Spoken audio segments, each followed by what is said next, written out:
Entonces, hoy vamos a trabajar con los dos factores evolutivos que nos falta analizar, que son selección y mutación. ¿Bien? La guía de trabajo práctico la elaboró la profe Mariana.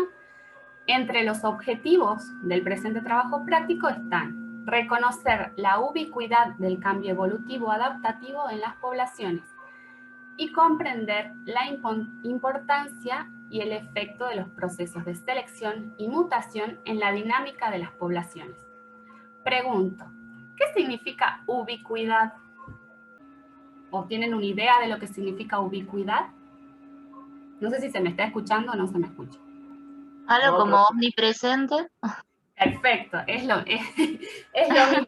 Omnipresente, nada más que omnipresente hace referencia a Dios. Este es en el caso del proceso de la selección, que está presente, o sea, el cambio evolutivo adaptativo, que lo vamos a relacionar con la selección natural, en las poblaciones está presente en todas las poblaciones. ¿Bien?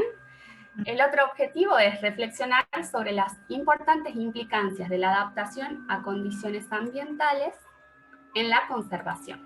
¿Bien? ¿Siguen viendo el PowerPoint ustedes o no?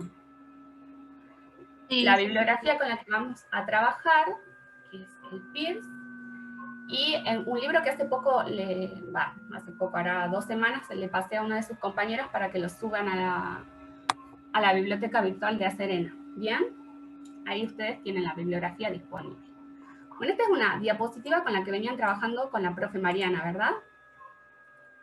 Ustedes, de hace bastantes prácticos, estamos trabajando con genética de poblaciones. Recuerdan que en genética de poblaciones nosotros definíamos una estructura de la población y una dinámica de la población. ¿Bien? La estructura estaba determinada por las frecuencias génicas y las frecuencias genotípicas. Y bajo determinadas condiciones, esas frecuencias genotípicas y génicas permanecen constantes a lo largo de las generaciones. Es lo que conocíamos como el equilibrio de Hardy-Weinberg.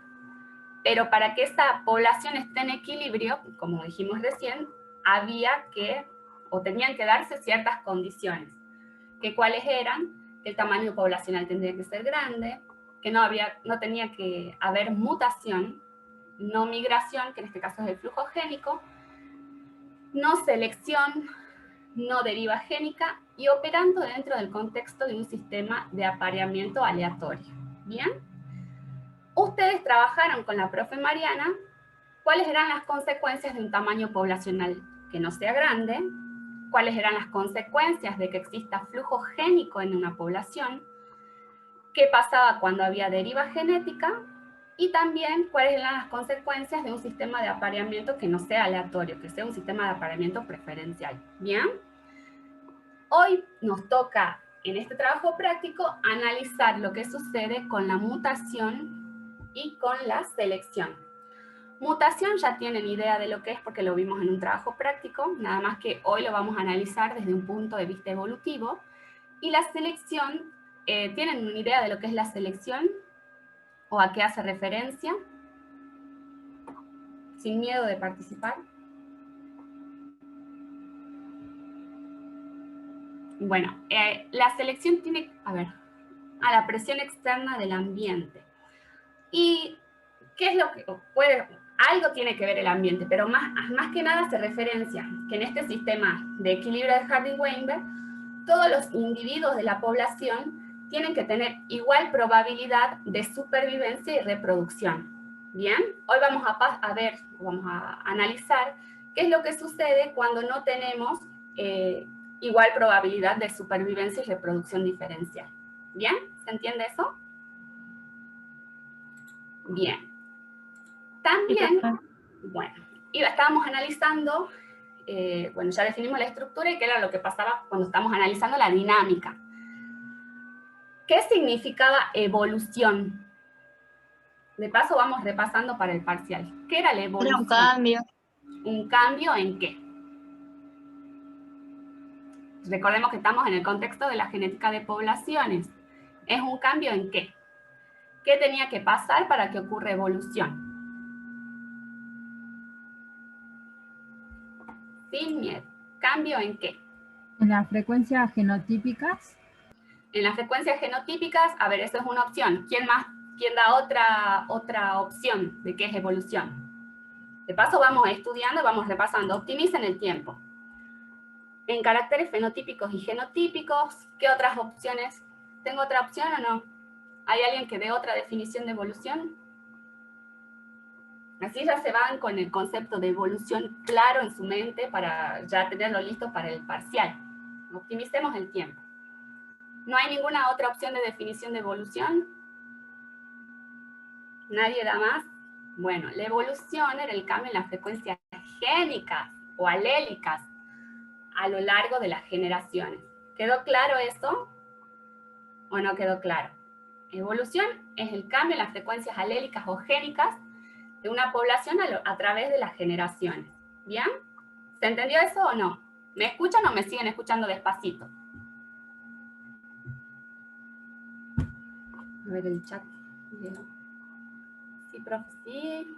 Bueno. Se escucha perfecto. Gracias, Lili. Bien, entonces ya nos vamos con la definición de evolución. La voy a volver a preguntar y varias veces, así ya se van con la definición. ¿Bien? La evolución es un proceso que se va a dar en dos etapas. Tiene que haber la aparición al azar de la variación, o un origen de la variación, y después esto del cambio en el patrón de variación. ¿Bien? Nosotros estudiamos cuál era la fuente genuina de la variabilidad. ¿Cuál era la fuente genuina de la variabilidad genética? La mutación. La mutación, perfecto. ¿Y qué era la mutación? No me van a querer ustedes porque les estoy metiendo a hacer preguntas, pero bueno, quiero que se vayan con conceptos que ya los tengan listos, así no los tienen que estudiar. Esto siempre tienen que quedar en su cabeza. ¿Qué era una mutación?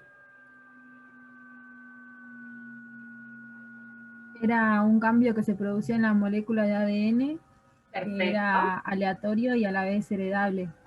Perfecto. ¿Esas dos características o falta alguna otra? Y que era preadaptativa. Ay, no me sale, profe. Preadaptativa. Preadaptativo. Perfecto. Es un cambio en el material genético que tiene que tener estas tres características: aleatorio, heredable y preadaptativo. Bien, nos quedamos con la definición de mutación. El práctico es selección y mutación, pero bueno, hoy voy a dar primero mutación, que es un tema más cortito, así después seguimos con selección. ¿Les parece? Bien. La mutación genera variantes genéticas nuevas, o sea, genera nuevos alelos, y es imprescindible en la evolución. ¿Por qué? Porque nosotros ya en las diapositivas anteriores les mostré, la evolución requiere esos dos pasos: la generación de la variación y el cambio en el patrón de la variación. ¿Bien? Sin mutación no hay variación genética, y sin esta no hay posibilidades de evolucionar, ya que si la población fuera homogénea no podría cambiar. ¿Bien? Entonces, la mutación es imprescindible para la evolución, porque es la que origina la variabilidad, y a la vez es un factor evolutivo. ¿Bien? ¿Cuáles son los otros factores evolutivos que analizamos en el curso que vieron con la profe Mariana? ¿Cuáles son los otros factores evolutivos? La recombinación. ¿Qué hacía la recombinación? ¿Qué era la recombinación? No tengan miedo de participar o en equivocarse, porque es mejor que salgan todas las dudas y los errores ahora y que no los vayamos arrastrando y que lleguen al parcial. ¿Por qué sí la recombinación y por qué no la recombinación? Primero, principal, ¿qué era la recombinación? Yo creo que vos lo estás relacionando con lo que es la variabilidad o el origen de la variabilidad, ¿puede ser? No recuerdo, no sé quién. Claro, sí. Bien. O sea, en la recombinación lo que pasaba era que se originaban nuevas combinaciones, pero de alelos que ya existían. Bien. La mutación es la única que te va a dar nuevos alelos. Yo lo que estoy preguntando es cuáles son los factores evolutivos. Si estoy diciendo que la mutación es un factor evolutivo, y estoy preguntando cuáles de los factores que analizaron con la profe Mariana son factores evolutivos también. Factores estocásticos, dice. A ver. La selección natural, el flujo génico y la deriva. Perfecto. Los otros factores evolutivos son la selección natural, el flujo génico y la deriva. Bien, acá Lili había mencionado factores estocásticos. ¿Qué significaba o cuáles de estos factores era un factor estocástico y qué significaba que sea un factor estocástico? Estocástico, recuerdo que la profe dijo que era al azar. Bien, a estocástico hace referencia a que yo no puedo, recordemos que era la evolución, el cambio en las frecuencias génicas, ¿bien? Estocástico hace referencia a que yo no puedo predecir ni la magnitud del cambio ni la dirección de ese cambio. ¿Cuál de estos factores era estocástico?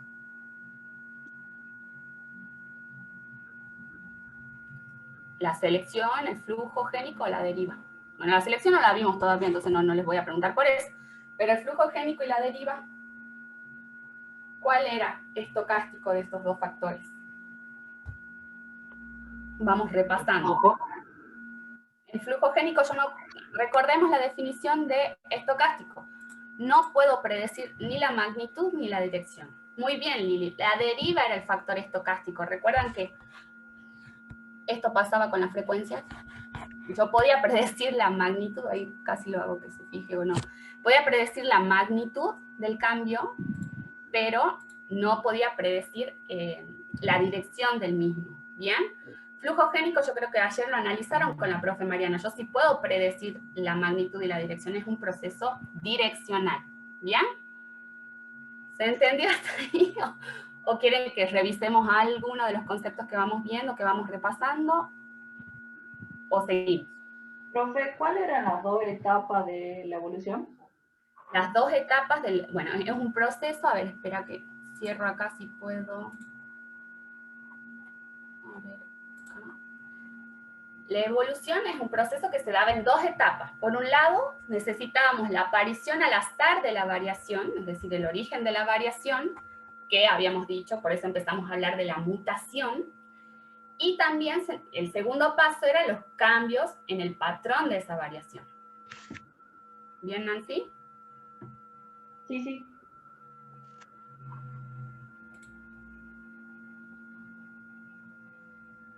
Bien. Ahí está, la profe le está comentando lo de estocástico. Bien, ¿podemos seguir? Sí, profe. Bien, entonces nosotros cuando retomamos las clases analizamos la mutación, pero su definición, los tipos de mutación, cuáles eran los orígenes de la mutación y las consecuencias. Nosotros lo vamos a analizar como un factor evolutivo, ¿bien? Acá el ejercicio 12 de la guía les dice, defina mutación recurrente y los términos mutación directa y mutación inversa, ¿bien? Acá esta diapositiva la puse para que recordemos los valores de las tasas de mutación. No sé si recuerdan que eran muy bajos los valores de tasas de mutación. ¿Bien? ¿Recordaban eso o no? Las mutaciones tienen muy baja frecuencia. ¿Bien? Las tasas son bajas. ¿Bien? La mutación puede ser no recurrente o bien recurrente. Una mutación no recurrente genera una variante única en la historia de la población. ¿Eso qué quiere decir? Que el cambio de la frecuencia génica va a ser mínimo y que la probabilidad de supervivencia también va a ser mínima, ¿bien? Salvo que esté favorecido por la selección natural. Ya después vamos a analizar eso de la selección natural, pero cuando es no recurrente, por lo general, no va a tener implicancias en lo que es el proceso evolutivo. ¿Bien? ¿Se entiende eso? Ocurre una única vez en la historia de la población. En cambio, la mutación recurrente va a generar una variante con cierta frecuencia característica. Esa frecuencia característica, bueno, está dada por la tasa de recurrencia. Entonces, no recurrente me genera una variante única en la historia, no es que va a volver a generarse ese alelo. Una única variante en la historia. En cambio, recurrente va a generar esa variante con cierta frecuencia. A la vez, la mutación recurrente puede ser reversible, es decir, directa e inversa, o irreversible, es directa. ¿Bien? La mutación recurrente. Bueno, estábamos analizando que generaba una variante con cierta frecuencia característica, que era la tasa de recurrencia. Dicha característica se denomina, a ver acá, tasa de recurrencia. La misma le va a imprimir una dirección y una magnitud al cambio de las frecuencias génicas. Entonces, si estábamos hablando de procesos estocásticos o direccionales, si la mutación me permite, gracias a esa tasa de recurrencia, determinar la dirección y la magnitud del cambio de la frecuencia, ¿es un proceso direccional o estocástico la mutación? Direccional. Es un proceso direccional. Muy bien. ¿Qué otros factores de los evolutivos era proceso direccional, de los que ya veníamos nombrando? ¿La deriva La o el selección flujo? natural y el flujo. El flujo génico también es. Bien. Ahora vamos a analizar los distintos modelos de mutación. En primer lugar, vamos a analizar el modelo de mutación reversible. ¿Bien? Modelo de mutación irreversible, perdón, la mutación directa.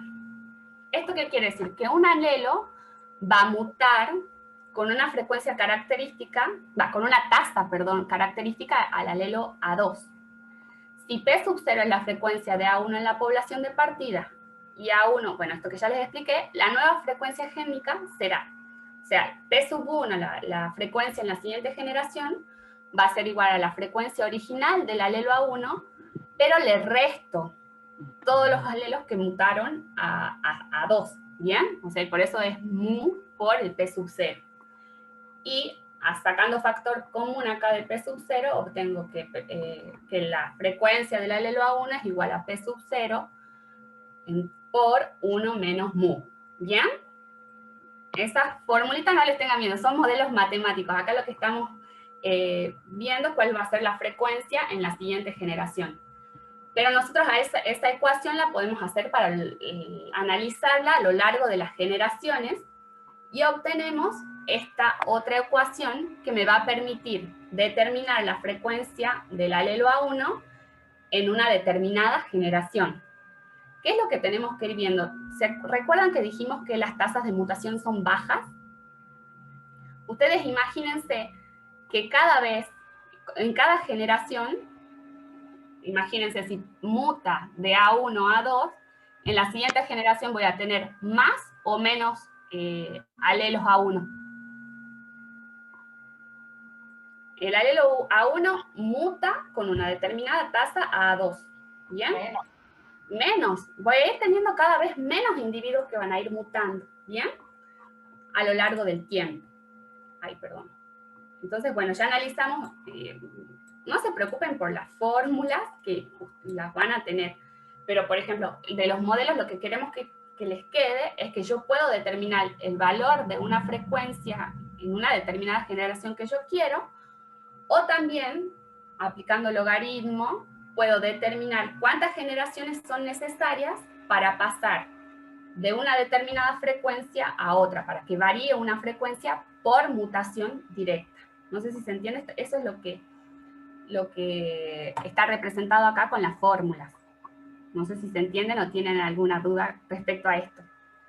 No sé si me hice una ensalada para explicar. Profe, la última expresión la podría volver a explicar, por favor. Bien. Esta expresión parte de acá. Es el logaritmo neperiano. ¿Bien?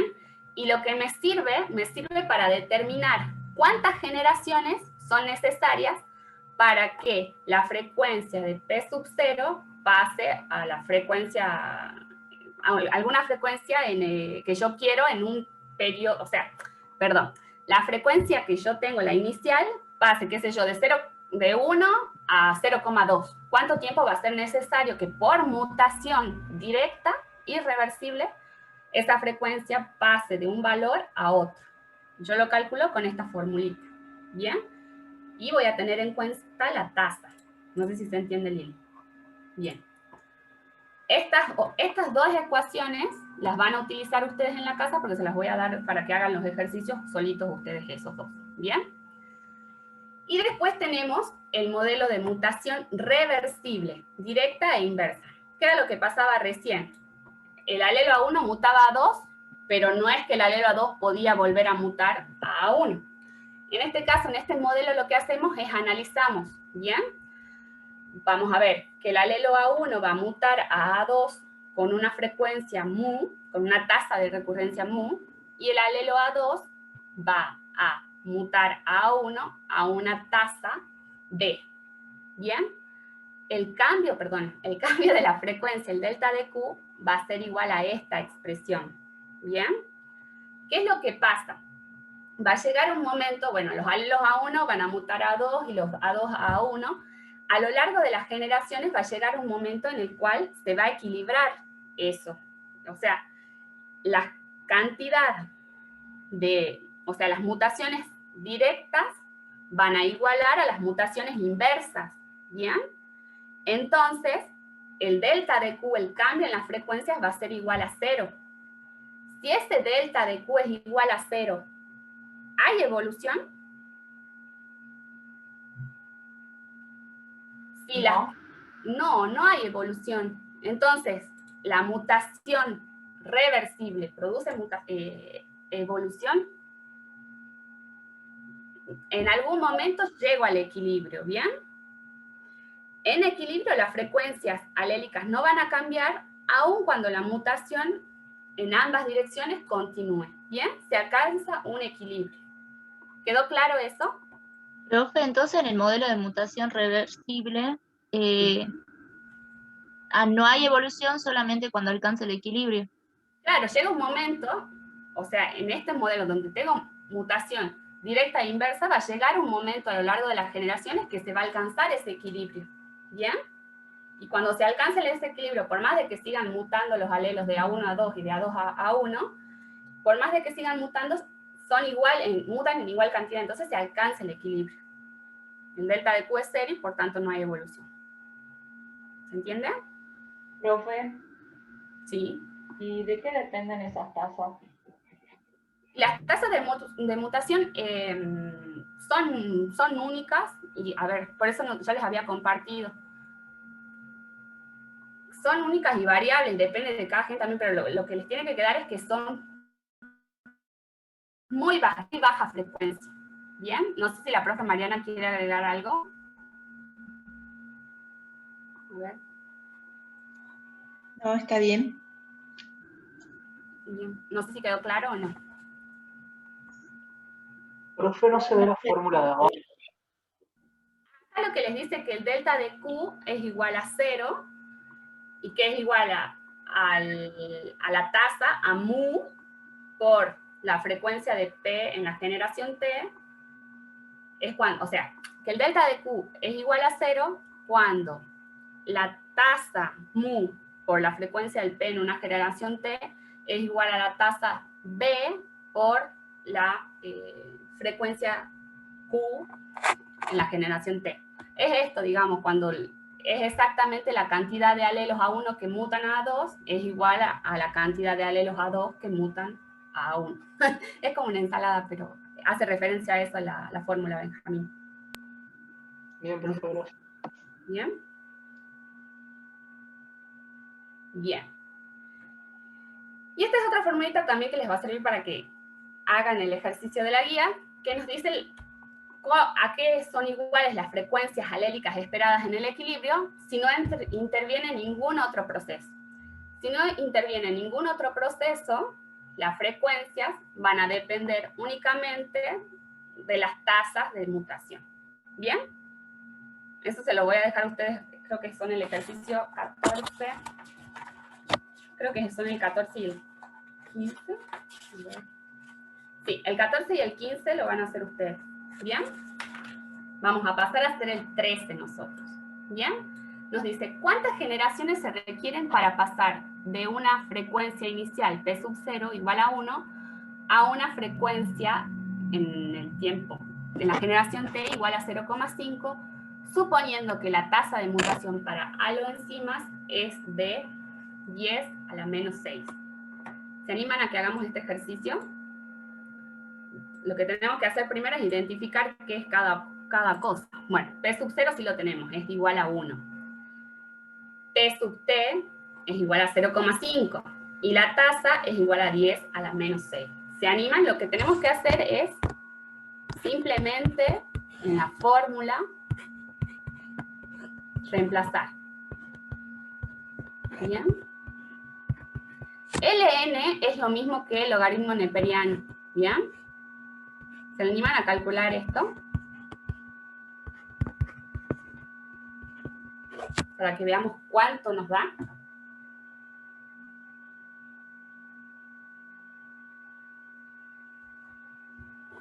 Tienen que apretar IN en la calculadora, cualquier cosa. ¿Bien? ¿Me dice qué valor les da?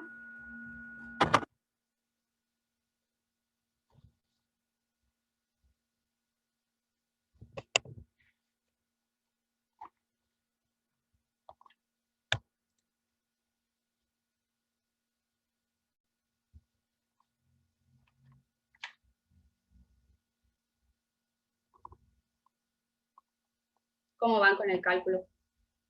¿Me están pudiendo hacer o no? Profe, Mm. no, creo que apreté algo mal en la calculadora. ¿Por qué? ¿Cuánto te da? Sin miedo. Un número grande, y por lo que veo, Sí. tiene que dar un número de la generación. No, es que no tengas miedo. ¿Qué número te da?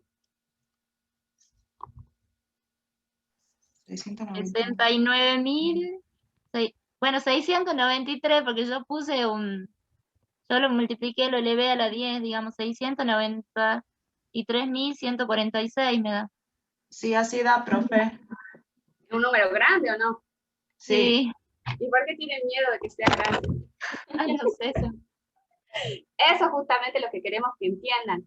Miren cuántas generaciones tienen que pasar para que la frecuencia de este alelo, que era 1, miren, la frecuencia inicial era 1, o sea que era monomórfico, pasó, o sea, mutó y se generó otro alelo y que la frecuencia sea 0,5. Miren todas las generaciones que tienen que pasar. ¿Bien? No está mal que le haya dado este número gigante, 693.699. ¿Bien? Miren todas las generaciones que tienen que pasar. Entonces, ¿a qué conclusión podemos llegar? Vamos a borrar. A que la mutación como mecanismo de cambio no va a provocar una evolución cuantitativamente importante y con efectos a corto plazo. Imaginen todas las generaciones que tienen que pasar en ausencia de selección, ¿bien? Sin embargo, es importante como mecanismo generador de variantes nuevas, ¿bien? La mutación, entonces, habíamos dicho que era importante, ¿por qué? Porque era la fuente genuina de variabilidad genética, y también, ¿qué hace la mutación para...? A ver, esa venía en la otra pregunta. Acá. La mutación es un mecanismo que incrementa o que disminuye la variabilidad genética. Todos. Aumenta. La va a incrementar, ¿bien? Recordemos, es la fuente genuina. Pero a la vez, en programas de conservación, ¿puedo valerme solo de la mutación para incrementar la variabilidad en una población? ¿Qué les parece a ustedes? No, No, porque ¿cuántas generaciones? Recién lo vimos que es un proceso muy lento. Entonces es importante que ustedes todos estos factores los vayan teniendo en cuenta para que más adelante tomen decisiones correctas. Claro, imagínense desde que se originó la vida, hace cuánto, cómo va actuando la evolución y se va. Por eso, no es que. Por eso, o sea, por mutación, los cambios son muy lentos. O sea, las tasas de mutación se originan, los cambios, digamos, en las frecuencias son lentos. Así es, ¿no? ¿Bien? ¿Quedó claro la mutación como factor evolutivo entonces?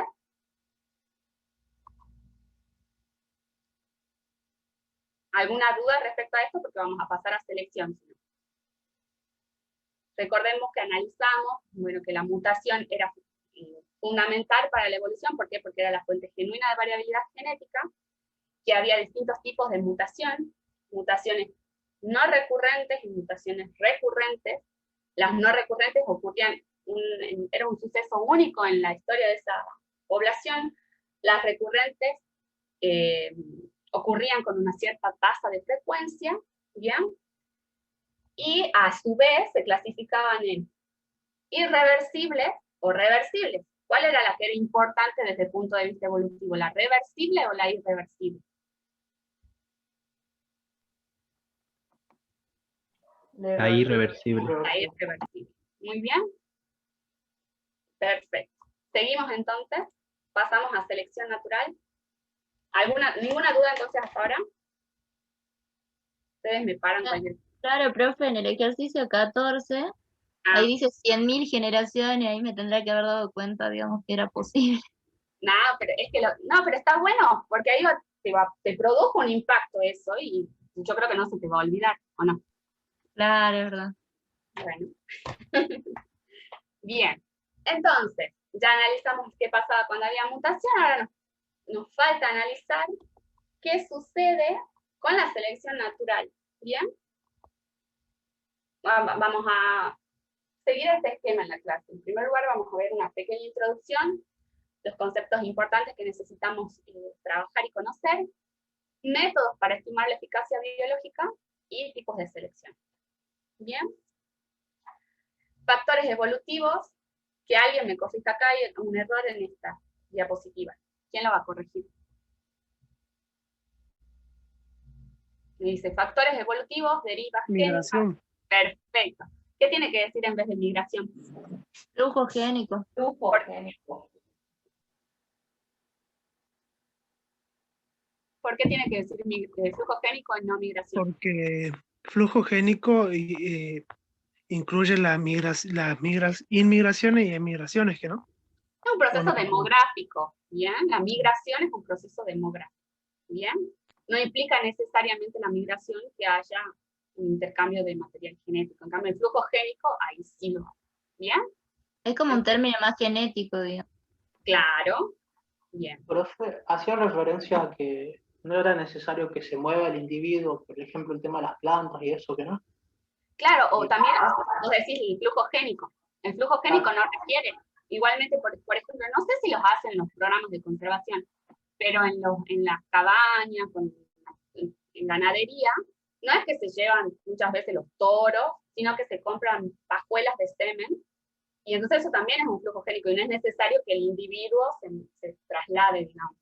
No sé si se hace en conservación eso también, pero en ganadería se hace eso, ¿bien? Igual el polen que se traslada, no es necesario que las plantas se muevan, ¿bien? ¿Se entiende eso? Entonces habíamos dicho que los factores evolutivos eran la deriva, el flujo génico, la mutación y la selección. La deriva era un factor estocástico o dispersivo, ¿y por qué? Hoy se ¿Puedo va a repetir, profe, la pregunta?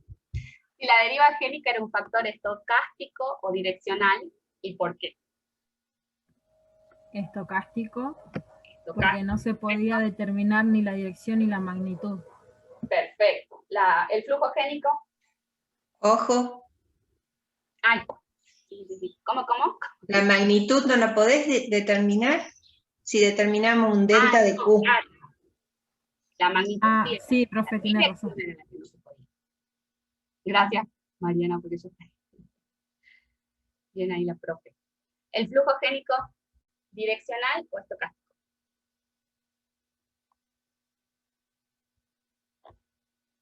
Direccional. Bien. La mutación recién lo vimos. También direccional. Y ahora vamos a ver la selección. De todos los factores evolutivos, la selección es el único factor que va a promover la evolución adaptativa. ¿Bien? Nancy al principio de la clase había mencionado el ambiente. ¿Bien? Por una cuestión, a ver. Las especies van a estar sometidas constantemente a cambios ambientales. ¿Bien? No solo cambios climáticos, sino también a la incidencia de enfermedades, a la incidencia de plagas, enfermedades nuevas, nuevos competidores, nuevos predadores. En la guía la profe Mariana les detalló bien cada una de estas acciones, pero este el ambiente va a ejercer siempre una presión en la especie, y para hacerle frente a esos cambios ambientales constantes, es necesario que las especies se adapten, ¿bien? Me pareció, hace poco leí un artículo en Infobae que decía que en Colombia tienen un problema, acá cuando dice nuevos competidores, nuevos predadores, tienen problemas con los hipopótamos. ¿Ustedes saben de dónde aparecieron hipopótamos en Colombia? De los narcos. Sí, Escobar se hizo su zoológico, él quería tener hipopótamos, y hay hipopótamos en Colombia, y son de verdad un problema súper importante, no saben qué hacer, cómo manejarlos. Y estuve viendo que hay artículos interesantes sobre eso, pero imagínense cómo impactó la introducción de los hipopótamos en ese ecosistema en todas las especies. ¿Bien? A ver, ¿qué dice acá? Hipopótamos asesinos. Y dicen que ahora nos quieren, claro que era muy difícil controlar la población de los mismos, que es difícil esterilizarlos, así que estaban viendo si los mataban, pero a la vez, no sé, ahí tienen un dilema importante. Pero cambios climáticos también inciden, y hablábamos que era necesario adaptarse a esas condiciones ambientales de las especies. Esto lo paso rápido porque sé que lo tienen bien desarrollado en la guía.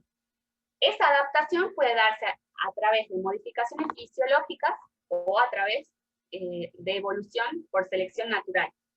Las modificaciones fisiológicas o conductuales tienen un límite. Si pasa ese límite de modificación fisiológica, puede llevar a la extinción de la especie. Y el otro camino que quedaba era adaptarse. ¿De qué forma? Evolución por selección natural, evolución adaptativa. ¿Bien? ¿Alguna duda hasta ahí? ¿Seguimos? Todo bien, profe. Bien. A ver, ¿dónde está? Entonces pasamos. La evolución adaptativa lo que nos dice es que la selección natural es la responsable del cambio evolutivo. Fue propuesta por Darwin y Wallace. Estos dos, Darwin y Wallace, llegaron a la misma conclusión de forma independiente, ¿bien? Y fue plasmada en el libro de Darwin, El origen de las especies. ¿Qué es lo que plantea básicamente esta teoría? Es que en una población va a haber individuos que tengan variantes que sean útiles para la adaptación ambiental, ¿bien? Entonces, esos individuos que tienen las variantes que los favorecen en ese ambiente, ¿qué es lo que van a hacer? Van a tener una mayor probabilidad de sobrevivir y de reproducirse que los organismos que tengan características o variantes desfavorables en ese ambiente. Es lo que les mencionábamos. Selección natural, reproducción y supervivencia diferencial. En el modelo de Hardy-Weinberg, nosotros lo que planteábamos es que todos los individuos tenían igual probabilidad de supervivencia y reproducción. Pero en la naturaleza no sucede siempre eso, ¿bien? No sucede eso directamente. Las variantes útiles incrementan su frecuencia a lo largo de las sucesivas generaciones y promueven la adaptación al medio de los organismos. ¿Bien? ¿Se entiende esto o no se entiende? En una población nosotros siempre va a haber más cantidad de, o sea, vamos a tener muchos descendientes, muchos individuos, pero no todos los individuos de la población van a llegar a sobrevivir o a reproducirse. ¿Bien? ¿Se entiende eso? Y por ende, los que tengan características que los favorezcan más en un ambiente dado, van a dejar más descendencia y van a contribuir a la composición de la siguiente generación. ¿Bien? Ay, perdón. Entonces, cuando en una población tenemos individuos que difieren en habilidad de supervivencia y reproducción, lo que vamos a observar son diferencias en el fenotipo. Y esas diferencias en el fenotipo van a estar dadas por diferencias en el genotipo. En cada generación, los genotipos que promueven la supervivencia en un ambiente están en mayor frecuencia en la edad reproductiva. ¿Bien? Entonces, son los que sobreviven, los que llegan a la edad reproductiva, se reproducen, y por ende van a contribuir a la composición genética de la siguiente generación. Por ende, nosotros teníamos una composición original de la población, una composición genética, pero cambió. Entonces, si cambia la composición genética de la población, es lo que se llama una evolución adaptativa. ¿Se entiende esto? Hay una reproducción y supervivencia diferencial de ciertos fenotipos que están relacionados con el fenotipo que tienen, porque les confiere eso una mayor supervivencia en un ambiente dado. ¿Está bien claro eso o no? ¿O no se entiende? Díganme sin miedo, no sé si me estoy mareando más. Claro, ¿no? Por eso justamente, Liliana, marcamos que el ambiente no era solo las condiciones climáticas, sino todo lo que rodea a esa especie. ¿Bien? El ambiente es todo lo que puede suceder. ¿Bien? ¿Se entiende, Liliana? Bien. Entonces vamos a definir selección natural, que ya la veníamos definiendo. Selección natural es la reproducción y supervivencia diferencial de ciertos fenotipos en un espacio y tiempo determinados. Incluso el ambiente interno, acá se le aporta la profe Mariana. ¿Bien? Que el ambiente es todo, incluso el ambiente interno. Bien, la selección natural entonces es la reproducción y supervivencia diferencial de ciertos fenotipos en un espacio y un tiempo determinados. Esas diferencias en los fenotipos van a estar dadas ¿por quién? Por diferencias en el genotipo. Y por lo tanto son heredables. Si un fenotipo A contribuye más que otro B a la población en la siguiente generación, los genotipos alelos que son responsables del fenotipo A van a aumentar su frecuencia en detrimento del otro fenotipo.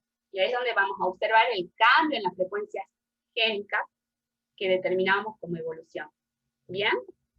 Pero ojo, la selección no es lo mismo que evolución. ¿Bien? ¿Qué habíamos dicho que era la evolución? Hoy sí o sí se van con el concepto de evolución. Es el cambio en las frecuencias alélicas. Bien, alélicas o génicas. ¿Y qué era la selección?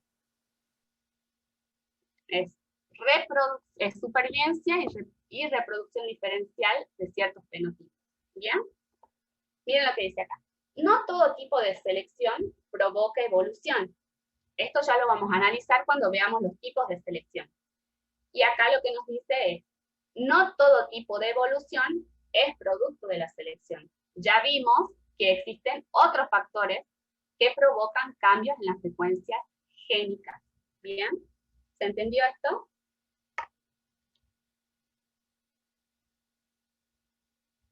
¿O no se entendió? Profe,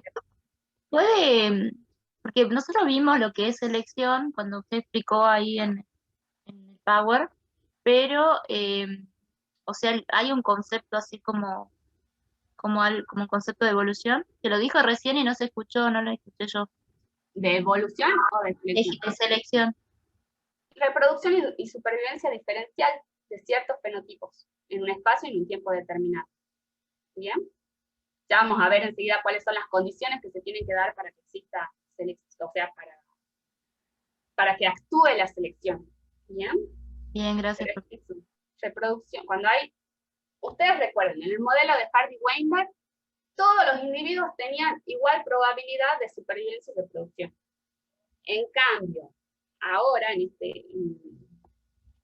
cuando actúa la selección, quiere decir que hay diferencias en la supervivencia y en la reproducción diferencial. ¿Bien? ¿Entiende, Lili? Ahora sí, profe, gracias. El resto. ¿Seguimos? Bien. Acá vamos a prestar atención. La selección va a actuar si, solo si, se cumplen tres condiciones. Tres condiciones. Tiene que existir variación fenotípica entre los individuos de una población.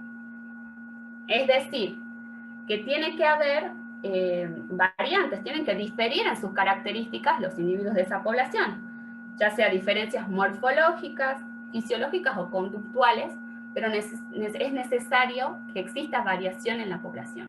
¿Bien? La segunda condición es que tiene que haber una eficacia biológica asociada a la variación. ¿Esto qué quiere decir? Que esas variantes que dijimos en la primera condición, esas variantes o fenotipos tienen que estar asociados a una mayor supervivencia o a una mayor descendencia. ¿Se entiende eso?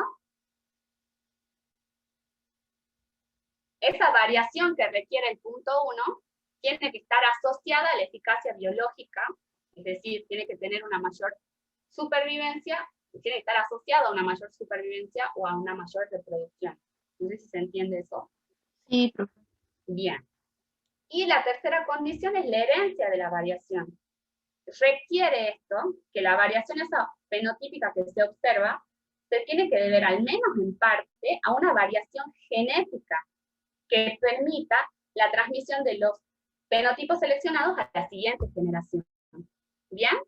Entonces, las tres condiciones que se tienen que dar para que actúe la selección es que exista variación fenotípica entre los individuos de la población, que esa variación esté asociada a eficacia biológica y que esa variación sea heredable. ¿Bien? ¿Se entendió esto? Profe, entonces cuando dice ahí que la selección actúa, no necesariamente quiere decir que provoque evolución. Hemos dicho que no toda selección provocaba evolución. Pero a ver, no entiendo bien, Lili, cuál es tu pregunta. Sí, eso justamente, profe. Pero esto está relacionado con los tipos de selección, ¿no? Ah, ok. La selección natural va a actuar si se dan estas tres condiciones. ¿Bien? Si vos tenés estas tres condiciones, va a actuar la selección. Después, en función al tipo de selección que sea, vamos a ver si va a provocar o no evolución. ¿Bien? Profe, ¿qué eficacia biológica? Eso ya lo vamos a ver. Pero está relacionado con la aptitud eficacia biológica o aptitud reproductiva o fitness, es el éxito en la supervivencia o en la reproducción. Ya lo vamos a ver, lo tenemos que definir más adelante. ¿Bien? Bien. Si en una población de organismos se dan estas tres condiciones, entonces necesariamente se sigue un cambio en la composición genética de la población por selección natural. Y bueno, y acá aclaramos que puede que haya una evolución dependiendo del tipo de selección, pero sí hay un cambio en la composición genética. ¿Bien? Y es un proceso direccional. Entonces, si es un proceso direccional, yo puedo determinar tanto la magnitud del cambio como la dirección. ¿Bien? Entonces, de los factores evolutivos que vimos, ¿cuál es el único proceso que no es direccional? Porque vimos que el flujo génico es direccional, la mutación es direccional, la selección es direccional, entonces, ¿quién nos queda? La deriva. ¿Bien? ¿Seguimos? Bien. A ver, deriva, bien. La selección va a actuar sobre un carácter, eficacia biológica o aptitud biológica o fitness. Este carácter, el carácter eficacia biológica o aptitud biológica o fitness, va a medir la aptitud de los distintos fenotipos en un ambiente dado, condicionada solo por su fenotipo. ¿Bien? La selección, entonces, ya habíamos visto la definición de selección, cuáles eran las condiciones para que actúe la selección, y ahora el carácter sobre el cual actúa la selección, que es la eficacia biológica. ¿Bien? Acá dice que, bueno, la eficacia biológica va a actuar, perdón, ahí me mareé. La selección va a actuar sobre el carácter eficacia biológica, y ese carácter eficacia biológica se lo va a dar, por ejemplo, el color de las alas, dice. Ya vamos a ver un ejemplo en el ejercicio que vamos a desarrollar, que hay unas mariposas que en un ambiente contaminado por el hollín, ya vamos a leer bien el ejercicio, había mariposas que tenían color blanco o color negro. ¿Ya? Ay, perdón. Anda mal mi...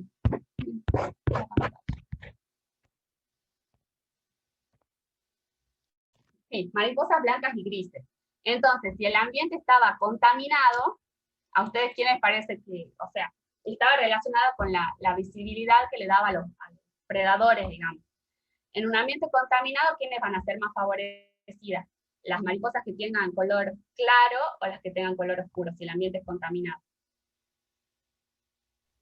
Las oscuras. Las oscuras. Entonces, ellas van a tener más eficacia biológica, ¿bien? La selección va a actuar sobre el carácter de eficacia biológica, pero a la eficacia biológica se le va a dar ese color de las alas. ¿Bien? ¿Se entiende eso? ¿Podemos seguir? Bien. Ahora vamos a ver sobre quién actúa la eficacia biológica. No sé por qué no me pasa. Ahí. La eficacia biológica es un carácter cuantitativo que engloba, recordemos que hablamos de supervivencia diferencial y reproducción diferencial. La supervivencia diferencial hace referencia a la viabilidad de ciertos fenotipos heredables en los estados que van de cigoto a adulto. ¿Bien? No todos los cigotos llegan hasta adultos. Bien, a eso se referencia la supervivencia. Habrá algunos que sí llegan a adultos y otros que no. Por eso habla de supervivencia diferencial. Y también la eficacia biológica también va a englobar la reproducción diferencial. La reproducción diferencial puede abarca la fecundidad, la fertilidad o la selección sexual. La fecundidad hace referencia al número de gametos que puede aportar un fenotipo. La fertilidad a la probabilidad de fecundaciones viables de los gametos que aporta una generación. Y la selección sexual a la capacidad propia de un individuo para realizar la cópula. ¿Bien? A ver, capaz que esto se entiende mejor cuando lo vemos acá en un grafiquito que dice, a lo largo de las generaciones, la selección puede actuar a distintos niveles. Habíamos dicho que la supervivencia abarcaba todo ese pasaje de cigoto a adulto. ¿Bien? La fecundidad hablaba de los número de gametos que podría aportar un fenotipo. Ese adulto, ¿cuántos gametos puede aportar? Hablo de la fecundidad. De la fertilidad, la probabilidad de fecundación es viable. Entonces, a lo largo de esas generaciones, la selección puede ir actuando. ¿Bien? ¿Se entiende esto? ¿O no se entiende? A ver. Bien. Dicen que sí. Entonces hagamos un pequeño repaso. Habíamos definido a la selección natural. ¿Qué era la selección natural? La reproducción diferencial de algunos fenotipos. Bien, ¿solo reproducción? Recuerden, supervivencia y reproducción. Si quieren participen, a ver, el individuo tiene que sobrevivir de cigoto a adulto para poder reproducirse. ¿Bien? Entonces, supervivencia y reproducción diferencial de ciertos fenotipos. ¿Bien? Y habíamos dicho dado que esas en un espacio y tiempo. Y las diferencias en los fenotipos estaban dadas o causadas por diferencias en los fenotipos. ¿Bien? Después habíamos hablado de que había una serie de condiciones que se tenían que dar para que actúe la selección natural. ¿Cuáles eran esas condiciones? La variación fenotípica. Perfecto, tenía que haber variación fenotípica. ¿Qué más? La eficacia biológica. Asociada a esa variación. Bien. ¿Y qué más? La herencia. Esa variación tenía que ser heredable. Entonces, tenía que haber variación en una población, tenía que haber una eficacia biológica asociada a esa variación, y tenía que ser heredable esa variación, si no, no iba a actuar la selección. ¿Bien? Y mencionamos que la selección va a actuar sobre el carácter de eficacia biológica, que mide la aptitud de los distintos fenotipos en un ambiente dado, condicionado solo por su fenotipo. ¿Bien? ¿Alguna duda hasta aquí?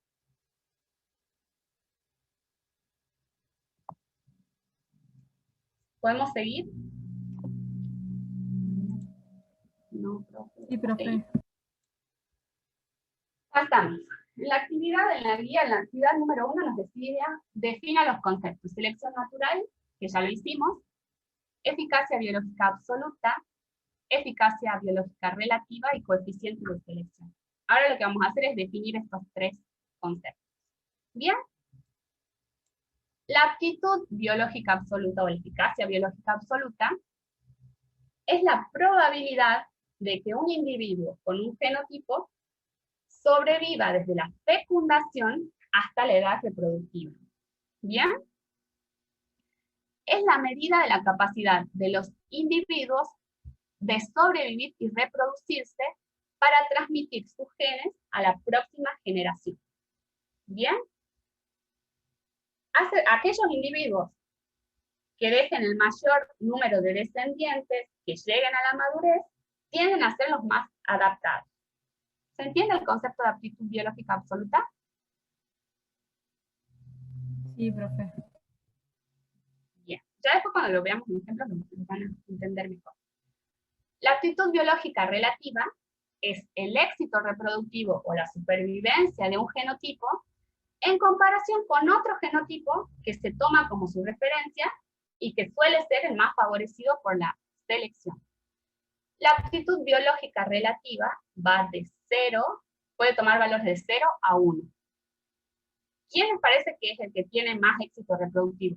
¿El que tiene una eficacia biológica de 0, relativa, perdón, de 0 o de 1?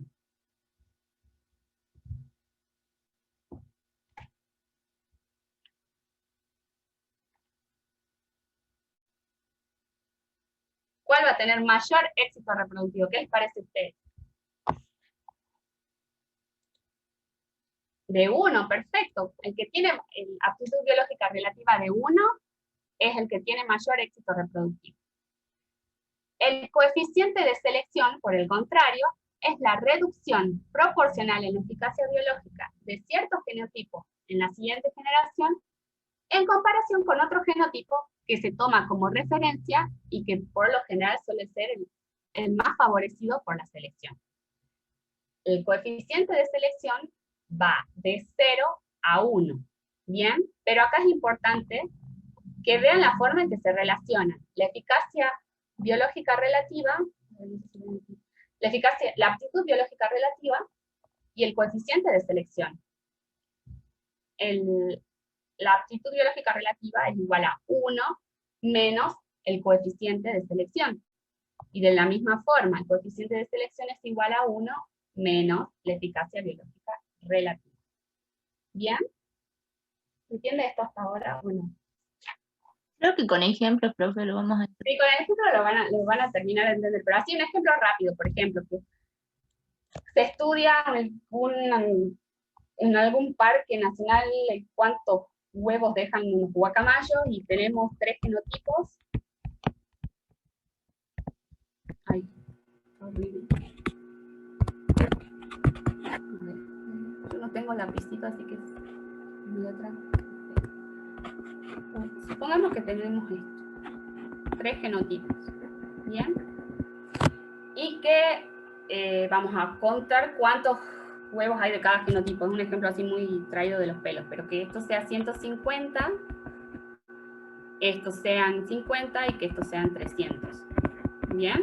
Si está relacionado con la reproducción diferencial, en estos casos, sí, aptitud biológica absoluta, ¿cuál es el que tiene mayor aptitud biológica absoluta en este caso?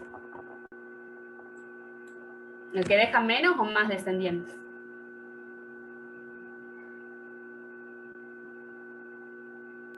Deja más. El que deja más. Entonces, ¿cuál sería el que tiene mayor? Este es el que tiene más y este es el que tiene menos. ¿Bien? Relativo sería si los comparamos entre ellos. ¿Cuál tendría mayor aptitud biológica? Después, ¿quién le sigue? ¿Quién tiene después? Miren, mira, Agustina, a ver, alguien puso el heterocigota, pero es el homocigota, tengo 150. Y después, no importa, Lili. Y después, al último, sería el heterocigota. ¿Bien? Igual ahora cuando hagamos el ejercicio les va a quedar más claro. ¿Bien? El que tiene más eficacia biológica en este caso es el que dejó más descendientes. Pero lo vamos a ver en un ejercicio, así les queda más claro. ¿Bien? Vamos a seguir. Vamos a ver cuáles son los métodos para estimar la eficacia biológica. Para estimar la eficacia biológica, lo que podemos hacer es medir desvíos del equilibrio Hardy-Weinberg dentro de una generación, o bien medir la supervivencia y la reproducción diferencial de los genotipos dentro de una generación. Entonces, a la vez, en este caso, podemos, por un lado, estudiar si la selección actúa sobre la supervivencia, vamos a hacerlo a través de una tasa de supervivencia. Pero si la selección actúa a través de la reproducción diferencial, lo vamos a hacer a partir de una tasa de incremento. Ahora vamos a ver cada uno de estos métodos. Pero les quiero preguntar, si nosotros queremos estimar eficacia biológica, midiendo desvíos del equilibrio Hardy-Weinberg en una generación, es decir, voy a comparar los valores que yo tengo, valores observados, con los esperados en el equilibrio. ¿Bien? Si mis valores observados eran igual a los esperados en el equilibrio, ¿qué significaba? ¿Que estaba en equilibrio o que no estaba en equilibrio? Si eran iguales, la población, ¿estaba en equilibrio o no? Que sí Está en equilibrio. ¿Bien? Pero si no está en equilibrio, o sea, si los valores observados son distintos a los esperados, ¿qué puede estar pasando?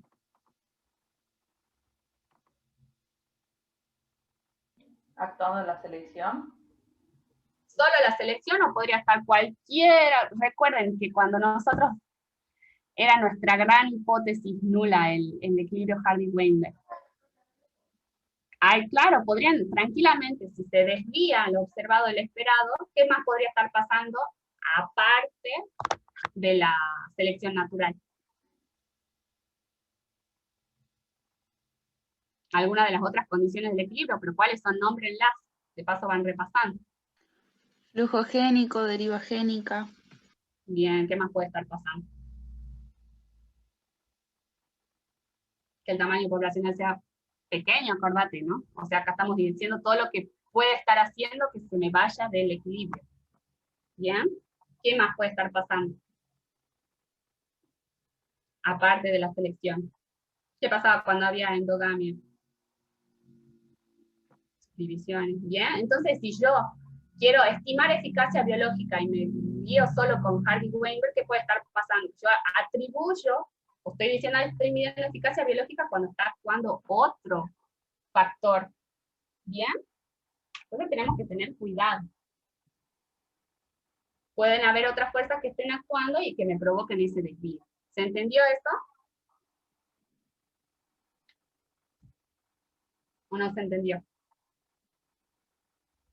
Bien. Entonces vamos a pasar al ejercicio 2. ¿Quién se anima a leerlo? Porque me duele la garganta, chicos. Tomo agüita de paso. Que era lo que nosotros decíamos que íbamos a hablar del ejemplo de las polillas. Bien, mariposas, que eran polillas.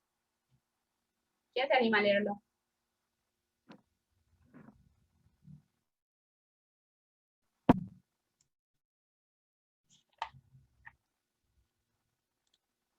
Bien, Agustina. Muchas gracias.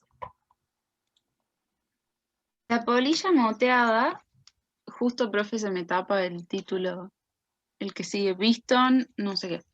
En Inglaterra, esta especie estaba descrita largamente. Los ingleses son famosos en el mundo de la zoología por su rigurosidad y afán por coleccionar y hacer listas de tipos de animales, no solo de insectos, sino también de aves, catalogando cada año las que llegan a sus costas. Nuestras polillas, que emplearemos como ejemplo, se veía siempre en las colecciones de insectos hasta 1848 con un aspecto gris claro, fenotipo dominante, que gracias a su mimetismo, camuflaje, se confundía fácilmente en los bosques de troncos grises y líquenes muertos de la región, dándole cierta protección contra sus depredadores, aves y pequeños mamíferos.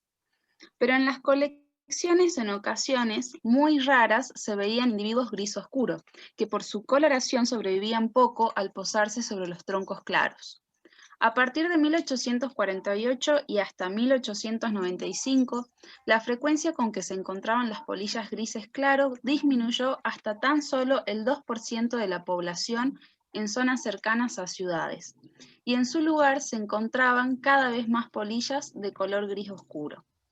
Lo que pasó es que sobre el 1848 llegó la Revolución Industrial a Inglaterra y el carbón empezó a usarse como fuente primaria de energía en las fábricas que llenaron rápidamente todo el país.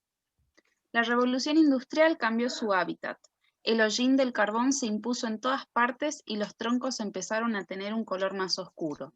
De hecho, todo era más oscuro debido al smog, una palabra inglesa que viene a decir una mezcla entre humo y niebla. En ese momento las polillas grises claro no tuvieron muchas posibilidades de sobrevivir. Eran formas claras sobre troncos oscuros y fueron una presa fácil para las aves. Sin embargo, las polillas grises oscuras sacaron una ventaja y empezaron a tener más éxito, siendo el 98% de las polillas encontradas cerca de las ciudades. A este fenómeno se le denominó melanismo industrial, puesto que fue a causa de la industria que la coloración de las polillas oscuras tuvo más éxito. Con el abandono del carbón como fuente de energía principal, las condiciones han vuelto a cambiar para estas polillas y muchos otros insectos que se vieron afectados de forma similar. De hecho, si el 98% eran oscuras en 1959, en 2003 eran tan solo el 2% de las polillas cazadas. Como vemos, estos cambios son producidos por una selección de los individuos más aptos y estos cambios generan una evolución en la especie a través del tiempo. Bien, muchas gracias, Agustín. Acá nos dice, a partir de la siguiente tabla, identifica qué componente de la eficacia biológica midieron en este estudio de capturas y recapturas de mariposas en dos ambientes, contaminado y no contaminado. Como vemos, está el ambiente contaminado y el ambiente no contaminado. Y vemos polillas liberadas de color claro y melánico en ambos ambientes, y polillas que se recapturaron, también de color claro y melánico. Entonces, ¿sobre qué componente de la eficacia biológica está actuando la selección, o actuó la selección? Primero, ¿cuáles eran los componentes de la eficacia biológica? ¿Recuerdan? ¿Qué era la selección natural? Supervivencia y reproducción diferencial de ciertos fenotipos, ¿ya? Entonces, los componentes de la eficacia biológica eran supervivencia o bien reproducción diferencial. Agustina nos leyó el ejemplo, que era lo que le pasaba a las polillas claras en el ambiente contaminado. ¿Tenían más éxito o menos éxito? Las polillas claras menos éxito, porque eran presas fáciles. Y si eran presas fáciles, ¿qué quiere decir? ¿Que no sobrevivían? Claro, no sobrevivían. ¿Sobre quién está actuando? ¿O cuál es el componente? Supervivencia. Bien, es supervivencia. Entonces tenemos que calcular la tasa de supervivencia. ¿Bien?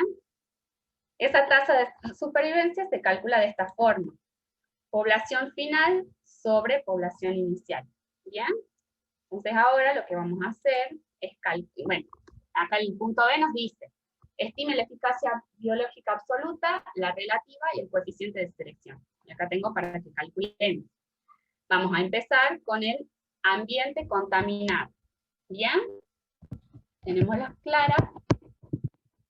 Y por otro lado, las melánicas. En primer lugar, vamos a calcular la tasa de supervivencia para las claras. Entonces tengo que poner la población final de las claras. Estamos hablando del ambiente contaminado. ¿Cuál es la población final de las polillas claras? 18. 18, porque si le veré 72, y pobrecitas, sobrevivieron 18 nada más. Entonces esa es la población final. La población inicial son las 72 que liberé. ¿Bien? ¿Qué valor da esto?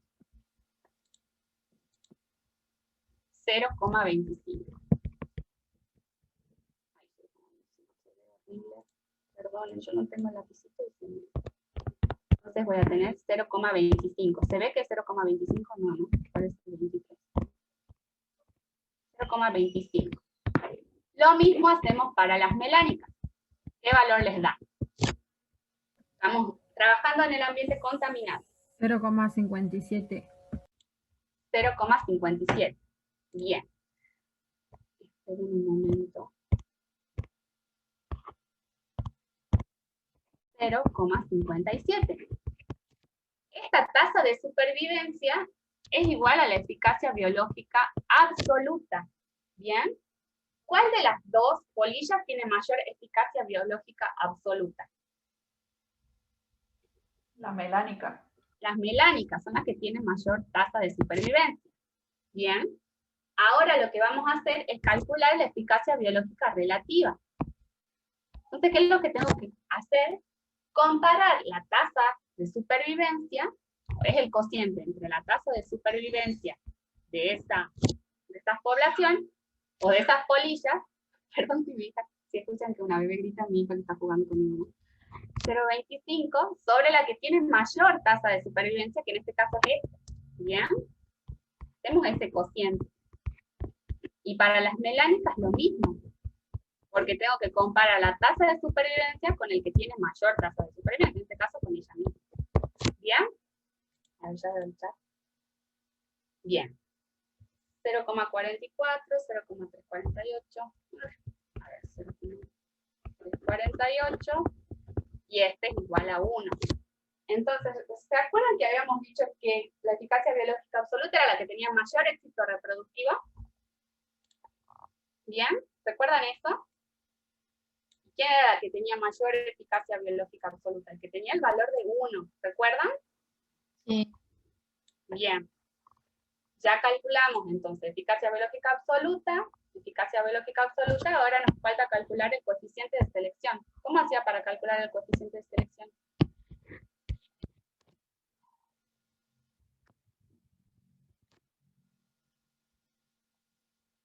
Profe, ahí en el chat dice la profe que es 0,43. Bien. Así, gracias, María. Es verdad. Puse 0,38, 0,43. ¿Por qué lo di vuelta? 43. 1 menos W se calcula ese, profe. Bien. ¿Cuánto les da?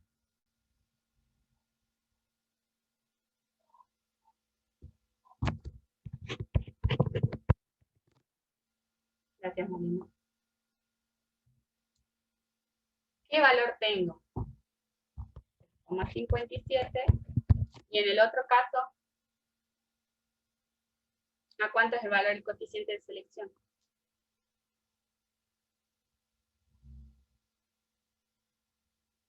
0. Bien. En este caso, la selección actúa a favor de estas polillas melánicas en el ambiente contaminado. Ahora les doy un ratito para que calculen qué es lo que pasa en el ambiente no contaminado. Así comparamos quién tiene más eficacia biológica en uno u otro ambiente.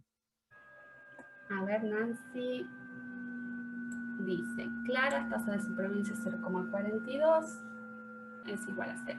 El resto tuvieron los mismos resultados que Nancy. A ver, voy a ver cómo lo puedo.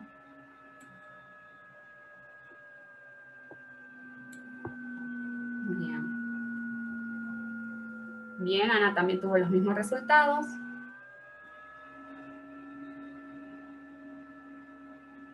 Bien.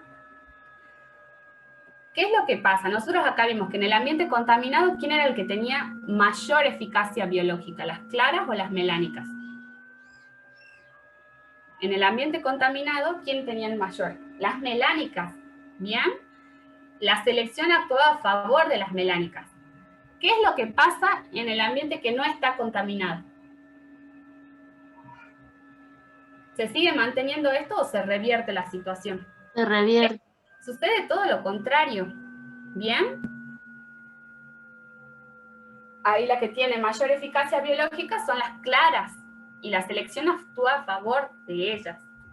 Entonces, es importante que señalemos que la importancia del ambiente en ver cuál de las características va a ser la que le va a otorgar esa supervivencia diferencial o esa reproducción diferencial.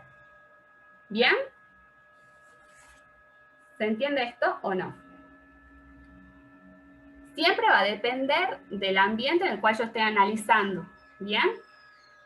miren, cambiamos las condiciones y ya una característica que era favorable en un caso se transforma en desfavorable en el otro caso. ¿Bien? ¿Podemos avanzar?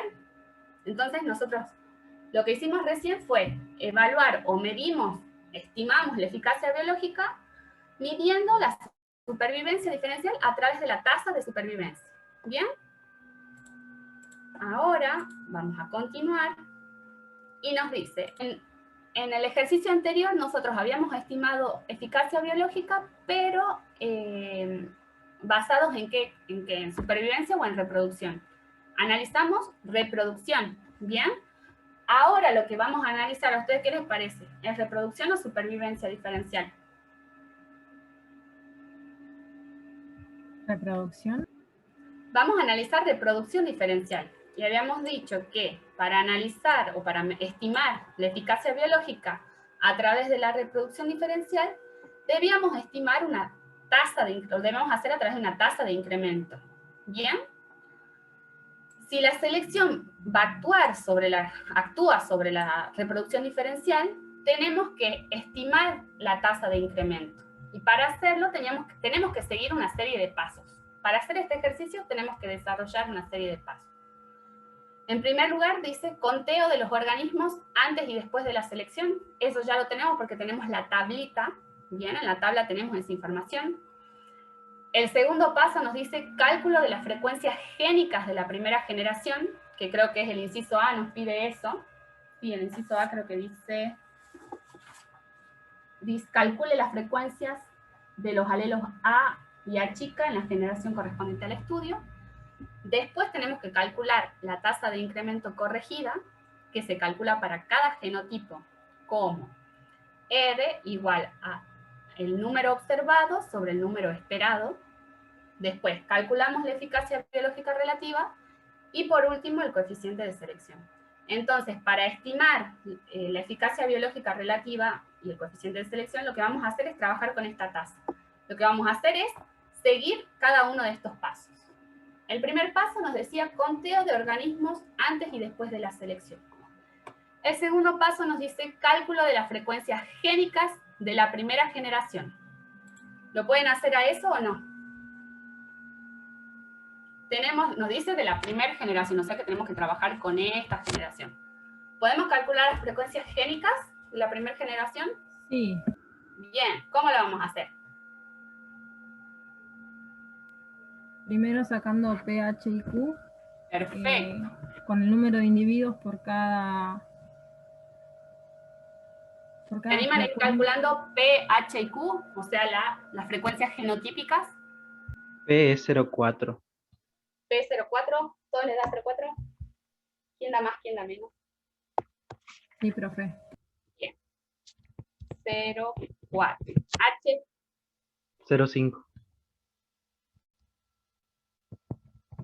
Ay. ¿Y Q grande? 0,1. Bien, ¿todos llegaron a los mismos valores? Entonces ahora despejamos las frecuencias génicas o alélicas. ¿Bien? ¿Cómo hacíamos para despejar las frecuencias génicas o alélicas? ¿Qué teníamos que hacer? Para P chiquita, para P y un medio de H. ¿Qué valor tengo? ¿Qué valor les da? 0,65. Así, justito o con decimal. No, justo. Justo da. Buenísimo. P es igual a 0,65 y por ende Q, por diferencia, que va a ser igual. 0,35. Sí, 0,35. ¿Bien? ¿Se entendió lo que hicimos hasta ahora? Bien. Ahora lo que nos sigue, tenemos que seguir el siguiente paso. Nos dice, cálculo de la tasa de incremento corregida. Que nos dice que R es igual a N observado sobre el N esperado. Obviamente en la siguiente generación. ¿Bien? ¿Cómo hago? ¿Cuál es para el primer genotipo? o sea, el R de A grande, ¿cuál va a ser el valor observado? Este acá es el observado en la segunda generación. ¿Bien? ¿Cuál es el N observado para el genotipo A grande en la segunda generación? 160. 160. ¿Y el esperado a qué va a ser igual? En el equilibrio. ¿Bien? Al esperado en el equilibrio. Si es el esperado en el equilibrio, ¿cómo lo calculo? La frecuencia alélica P al cuadrado. Bien. En este caso, a ver, yo sé que es P al cuadrado, ¿solo P al cuadrado o por algo más? Mira que estoy trabajando con N, con valores. Me perdí porque era 160, a ver. Lili, es 160 porque acá nos dice el N observado en la siguiente generación. En la siguiente generación nosotros obtenemos 160 individuos que son de genotipo A grande. ¿Bien? Cigotos, perdón. Son 160 cigotos en la siguiente generación. Y ahora el N esperado en el equilibrio, como es una esperanza, es la probabilidad por el valor asociado. ¿Bien? Mi N en la segunda generación es 360. Entonces el N esperado va a ser igual a 360 por el P al cuadrado. ¿Se entiende esto? ¿O hay alguien que se perdió? Sin así es por 360 porque es por el total. ¿Se entiende? El resto. Si alguien se perdió, me avisa, por favor. A ver, Liliana, ¿dónde te perdiste? No, tiene que ver entonces por la... No, me parecen los valores, digamos. Yo hubiese puesto 180, por ejemplo, pero... ¿Pero por qué 180? No, Si creo está- que me quedé con el otro tema, digamos. Pero no entiendo en qué sentido. Ah, porque no es lo mismo, no estás trabajando con la tasa, Nancy. Vos tenés Claro. una forma distinta de estimar la eficacia biológica. De una forma, por eso lo marcamos y marcamos la diferencia. Hay una manera de trabajar cuando estás trabajando con supervivencia diferencial, que era la tasa que calculamos recién, pero si vos estás trabajando con reproducción diferencial, tenés que trabajar con con la tasa de incremento corregida. ¿Bien? Que cómo se la calcula de esta manera. Para cada genotipo la calculás. Vos tenés una tasa para el genotipo A grande, es el N observado en la segunda generación, que en este caso es 160, sobre el N esperado. ¿Bien? En el equilibrio, vos acordate la frecuencia genotípica de P grande es igual a P chiquita al cuadrado. ¿Bien? Pero como es una esperanza, lo tenés que multiplicar por el N. Y tu N es 360 en la segunda generación. No sé si ahora sí se entiende de esa forma. Bien, ahí la profesora Mariana les dice, también van a encontrar en la bibliografía como tasa de reproducción diferencial. ¿Se quedó claro, Liliana, o no? Sí, profe, ahora sí. Muchas Ahora gracias. sí. Bien.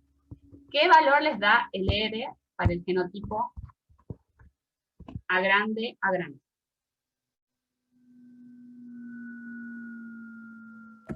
Profe, o sea, ahí tenemos que multiplicar 360 por 0,65 al cuadrado. Sí.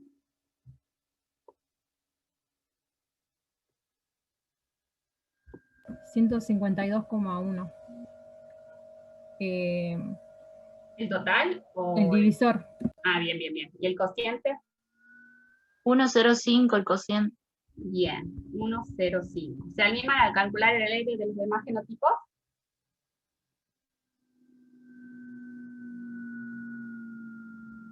¿Cómo harían para el R de A grande a chica? Para el heterocigota. Ahí estaba mi duda, profe. Me la respondió recién. Gracias. Bien. Entonces, ¿cómo harías ahora?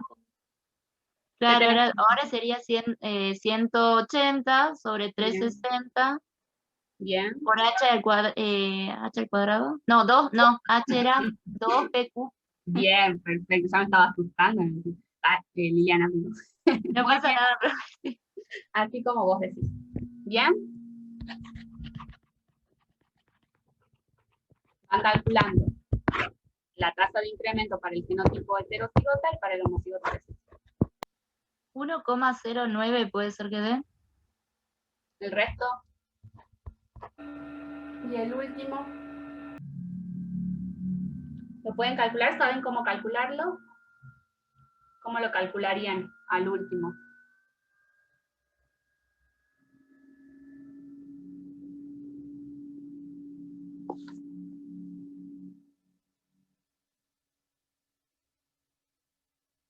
$0,45. ¿El resto llegan al mismo valor?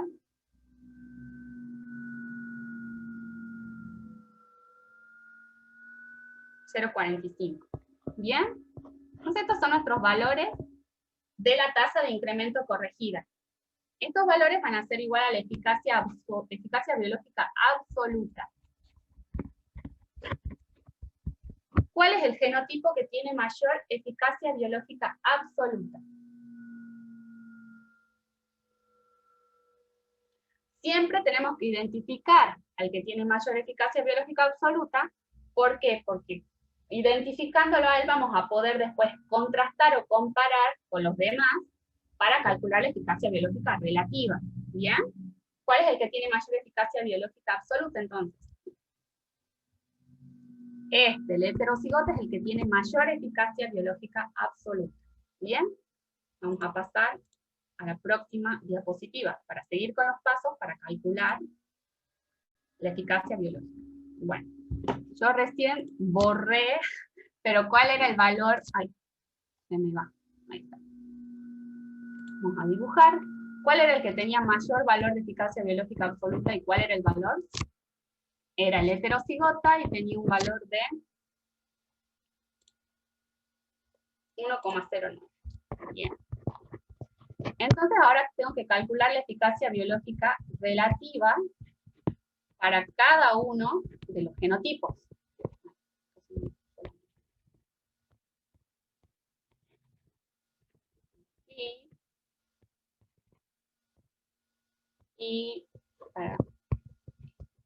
Bien.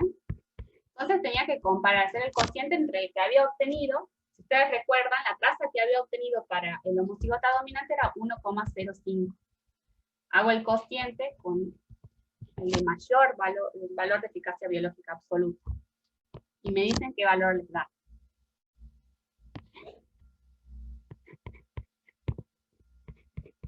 Lo mismo para el resto. Bien. Bien, 0,96. Y nos faltaría para el último, para el homocigota recesivo, que la tasa era 0,45.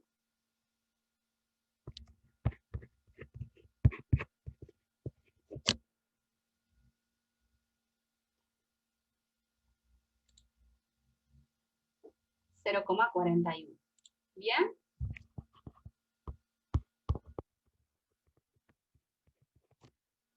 ¿Cuál entonces de los genotipos es el que tiene mayor éxito reproductivo? Mayor eficacia biológica. El heterocigota, pero si ustedes ven, o sea, es verdad en este caso, el que tiene mayor valor de eficacia biológica absoluta es el heterocigota. Pero si nos centramos acá en el homocigota dominante, vemos que 0,96 no está nada mal, ¿no? También tiene un valor alto de eficacia biológica. El que tiene mayor eficacia biológica es el heterocigota. Y ahora ya con estos datos podemos calcular el coeficiente de selección. ¿Bien? Recuerden que era 1 menos 2.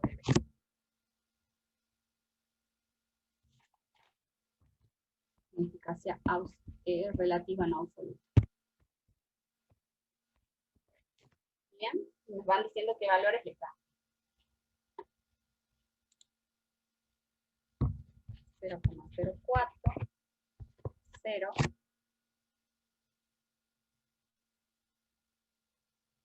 0,5.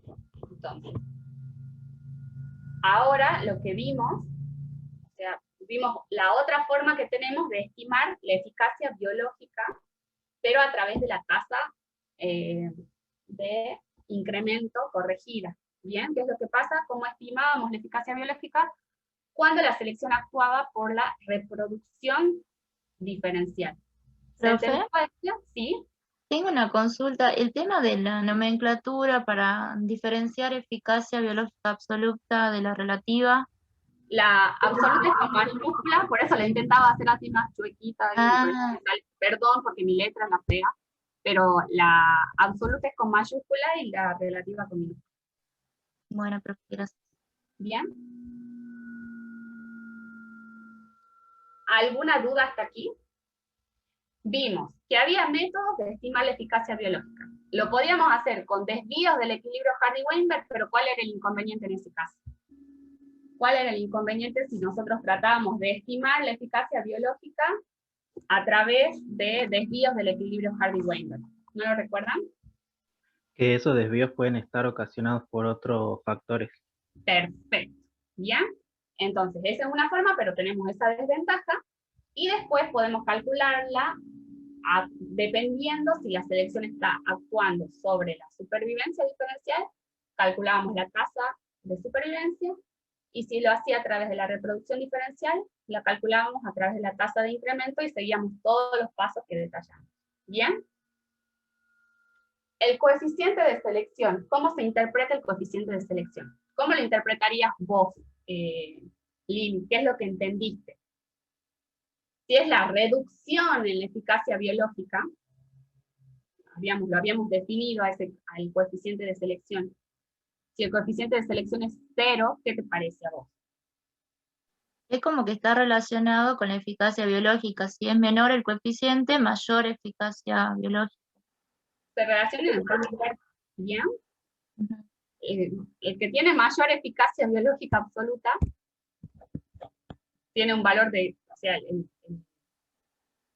el que mejor se adaptó a las condiciones, y en este caso tuvo más reproducción diferencial, es el que tuvo mayor éxito reproductivo, fue el heterocigote y tiene un valor de eficacia biológica absoluta de 1.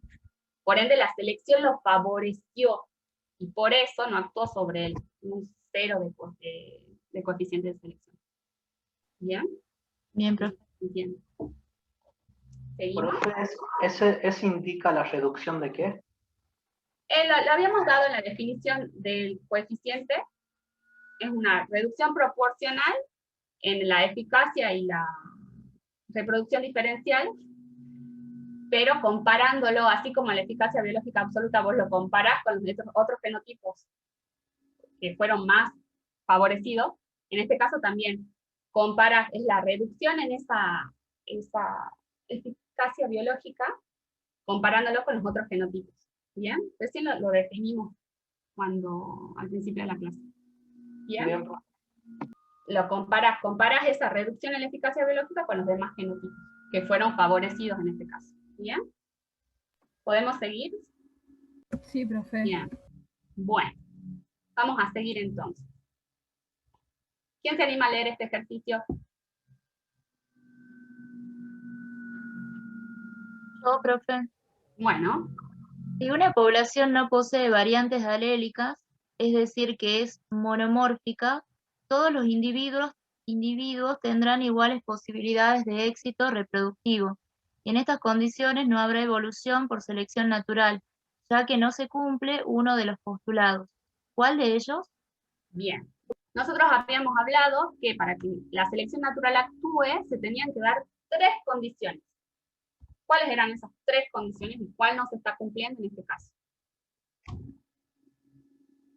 La variación fenotípica. Perfecto.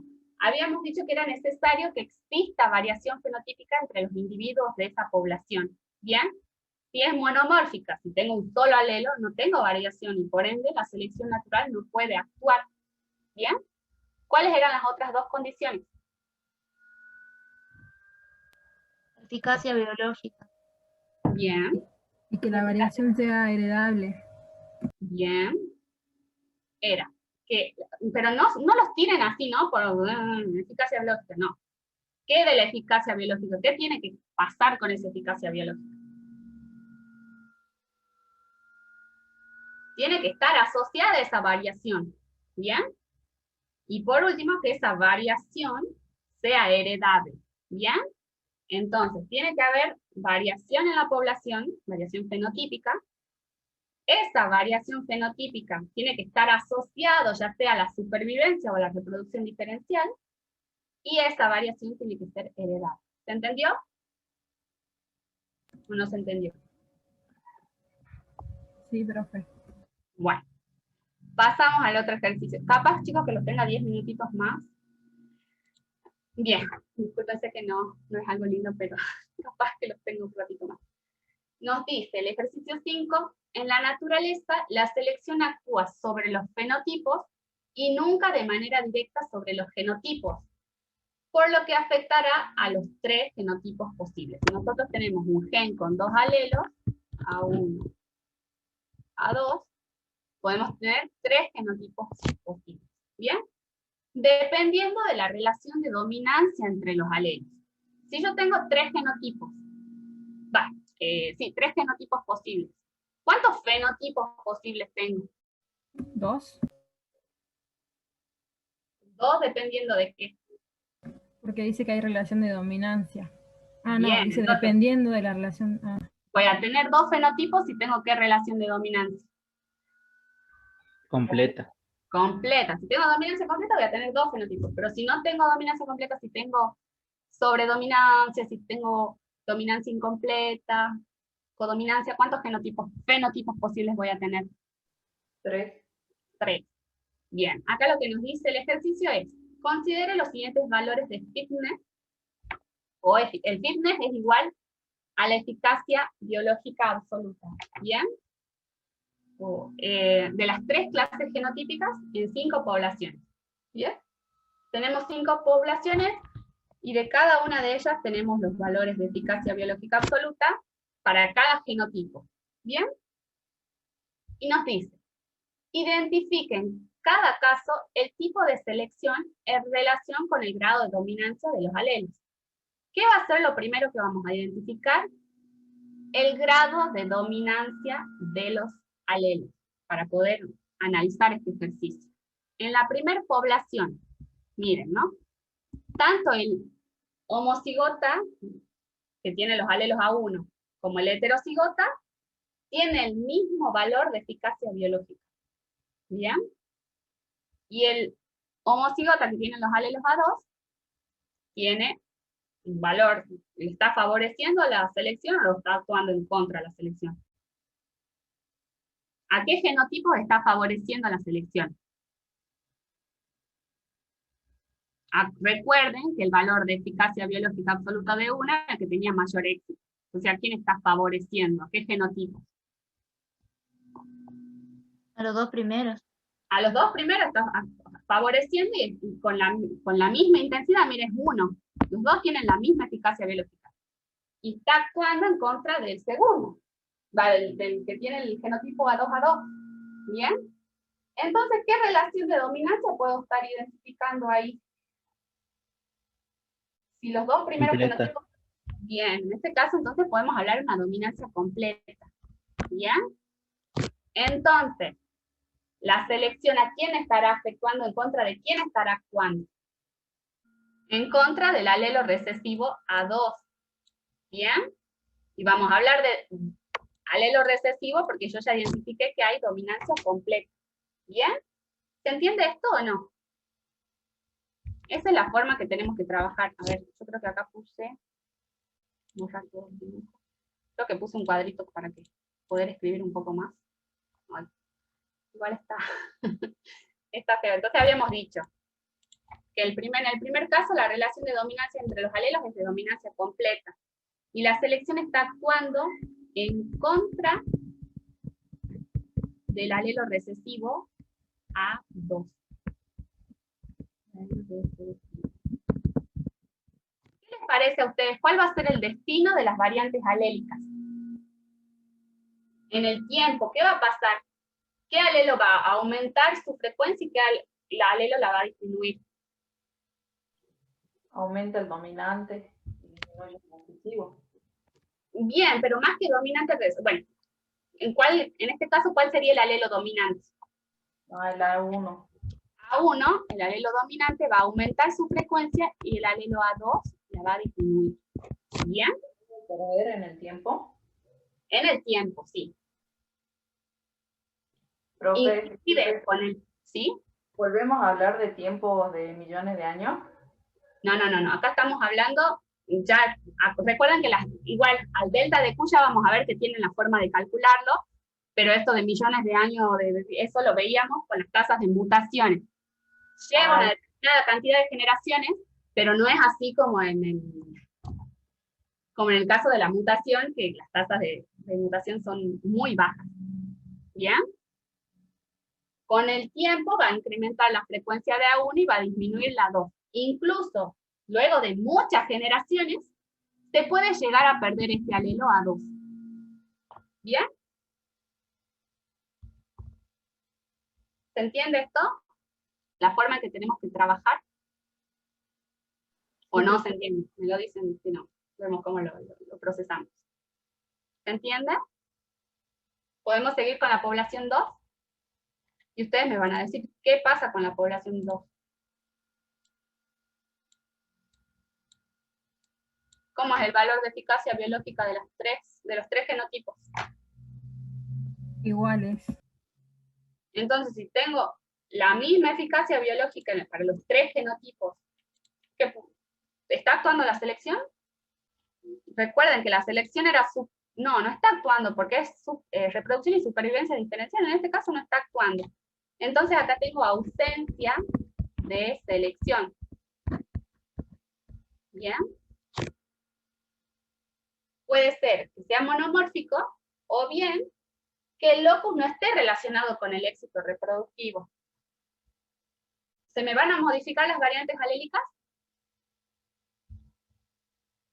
¿Por selección? Si no tengo selección. No. No.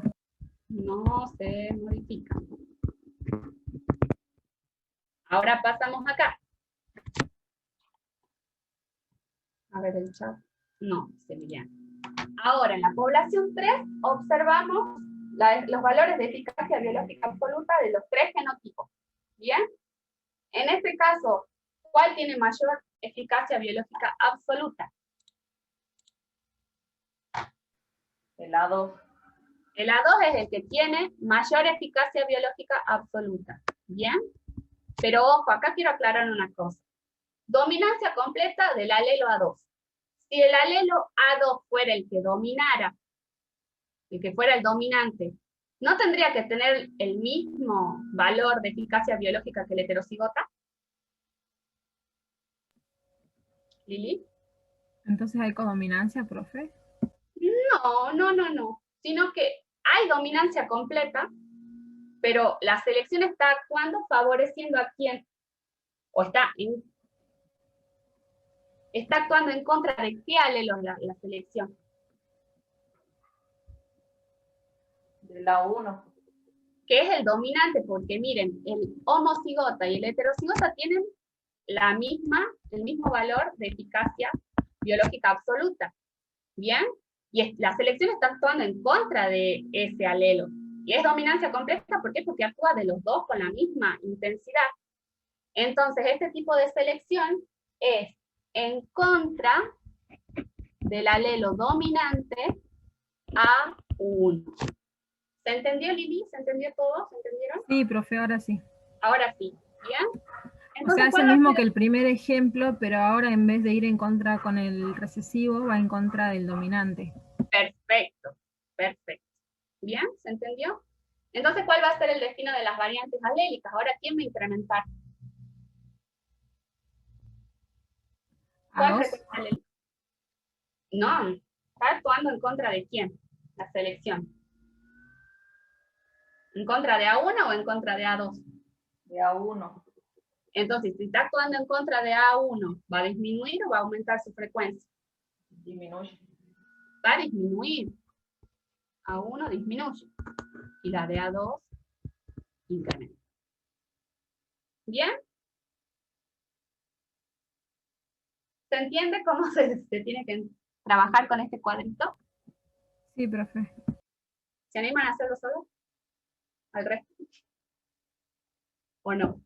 Está más Pero- complicado lo otro, profe. Pero si lo analizamos, no va a ser tan complicado.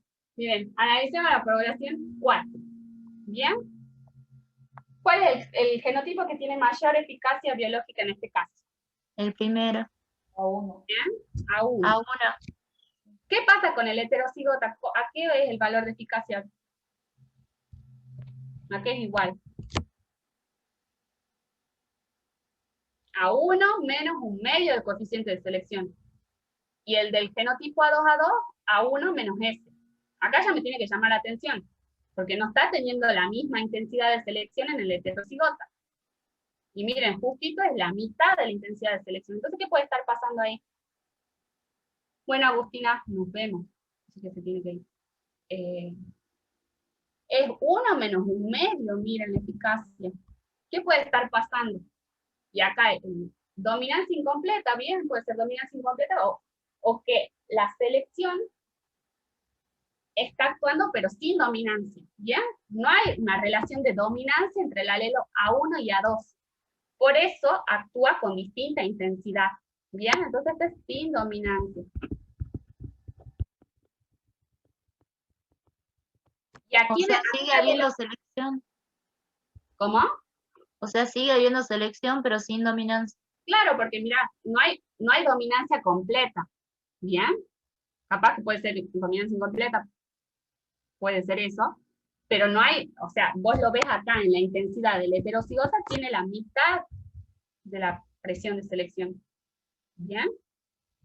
Ahora que sabemos que a los 3 genotipos le afecta de manera diferente, quiero que me digan cuál es el alelo que está favorecido por la selección y cuál es el alelo que no está favorecido por la selección. A1 está favorecido. Bien.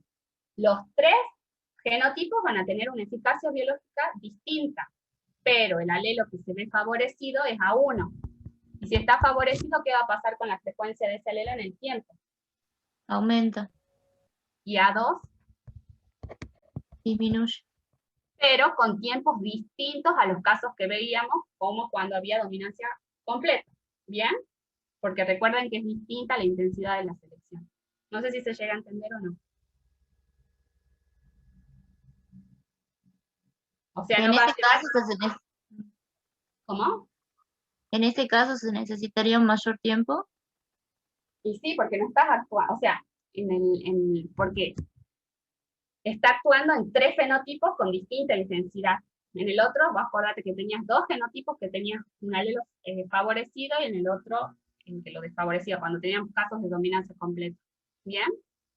Va a variar eso, por eso van a variar los tiempos. Si bien el efecto va a ser el mismo, va a aumentar un alelo y va a disminuir el otro, van a ser en tiempos distintos. ¿Bien?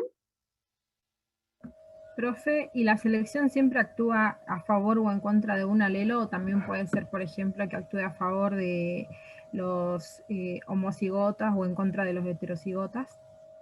Mira, siempre va a actuar sobre los fenotipos, ¿bien? Pero ahora vamos a ver qué pasa con los heterocigotas. Mira, por eso depende de la relación de dominancia que tengas entre los alelos, ¿bien? Acá vos fíjate, en el primer caso, la población 1, tanto el homocigota como el heterocigota se veían favorecidos por la selección, ¿bien? Claro, no actúa a favor de un alelo, es lo que está diciendo acá. Actúa sobre los fenotipos, nunca va a... Ah, bien, ya entendí. ¿Bien? Lo decía porque justo en los últimos 2 casos hay algo parecido a lo que pensé. Bien, lo que pasa es que, mira, cambió la relación de dominancia, por eso el modelo de selección es distinto, pero o sea, para cada uno de ellos estamos calculando un valor de eficacia biológica, ¿bien? Va a actuar sobre los fenotipos. No sé si se llegó a entender. Sí, profe, gracias. Bien. Ahora vamos a ver, la población 5, ¿qué les parece que está pasando? ¿Cuál es el fenotipo que tiene mayor eficacia biológica absoluta? ¿A quién está favoreciendo? Hay codominancia, dice, el intermedio. ¿Por qué codominancia, Nancy? No era la dominancia incompleta. ¿Vos decís en esta población 5? Sí, el de las flores, por ejemplo, rosadas. Pero mira lo que te estoy diciendo. Tiene el mayor valor de eficacia biológica el heterocigota. Sí. ¿En cuáles de las relaciones de dominancia que ustedes vieron, el heterocigota sobrepasaba a cualquiera de los homocigotas? Superdominancia. En la sobredominancia, ¿bien? Es el que tenía mayor valor. En este caso, la selección está actuando a favor del heterocigota, hay una sobredominancia. ¿Bien? ¿Se entiende esto, Nancy? Sobredominancia es lo mismo que superdominancia, les aclaro la próxima Mariana. ¿Y cuál va a ser el destino de las variantes alélicas? Si yo siempre el favorecido va a ser el heterocigota, yo voy a tener siempre los alelos a 1 o 2, o no, uno va a aumentar, el otro va a disminuir. ¿Cómo lo vamos a razonar a eso? ¿Aumentan los dos? ¿Por qué? Porque el heterocigota es el reservorio de esos alelos, y se llega a un equilibrio que se llama equilibrio estable. ¿Bien? Al ser favorecido el heterocigota, siempre va a ser una fuente de alelos. ¿Bien? Y si hay un equilibrio, ¿hay evolución? ¿Hay cambio en la frecuencia?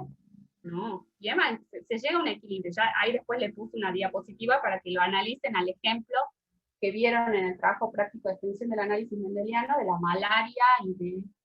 Ya ahí está la diapositiva después. Pero quiero que analicemos qué pasa en la población número 6. ¿Bien? ¿Qué pasa en la población número 6? En este caso, ¿quién es el que resulta... sobre quién está actuando la selección, en contra de quién está actuando en el último caso? En contra del heterocigoto. Bien, está en contra de los heterocigotas y está favoreciendo a los fenotipos homocigotas. ¿Bien? Entonces, ¿qué va a pasar con la frecuencia? ¿Qué va a pasar con A1 y A2? Ambas disminuyen. Pero mira si está favoreciendo a esto. Está favoreciendo a ambos, ¿no? Esto está actuando en contra del heterocigota, pero está favoreciendo a cualquiera de los dos. Acá, bien, Mauro dice, también va a existir un equilibrio, pero va a ser igual al equilibrio causado por la selección a favor del heterocigota. ¿Ustedes qué les parece? No. En este caso va a ser un equilibrio inestable, ¿bien? ¿Y por qué se les ocurre a ustedes que puede ser un equilibrio inestable? Puede ser que a veces beneficia a uno y después a otro, o algo así. Relacionado más que ver con por cómo actúa la selección. Eso se los voy a dar de tarea. Me averiguan. ¿Por qué? No. Sí, 5 minutos antes de que empecemos la clase de la semana que viene me van a averiguar por qué uno es equilibrio estable y por qué el otro es equilibrio inestable. ¿Bien? Ya no toca. En los dos va a haber un equilibrio, pero uno va a ser estable y el otro inestable. ¿Bien? Eso les dejo de tarea. ¿Se entendió cómo teníamos que trabajar con este punto? ¿Queda alguna duda? Profe, ahí donde decía destino de las variantes alélicas, bien, en el 5, sí, ¿cómo pondríamos al final? Porque dijimos muchas cosas y María. ¿qué va a pasar? ¿Qué va a pasar con las variantes alélicas?